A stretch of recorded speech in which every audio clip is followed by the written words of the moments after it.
In this tutorial, I will show you how to disable auto lock on your iPhone.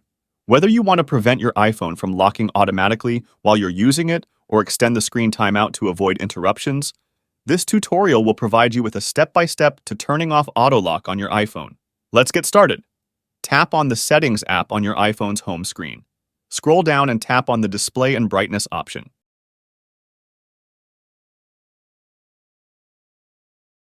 Tap on Auto Lock. Under the Auto Lock section, you will see several options for screen timeout. Tap on the Never option to disable auto lock. You can now tap on the back arrow and return to what you need to do. Congratulations! You have successfully turned off auto lock on your iPhone. And that's it for today.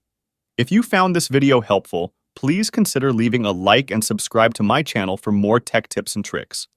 As always, if you have any questions or requests for future videos, drop them in the comments below. Thanks for watching, and I'll catch you in the next one.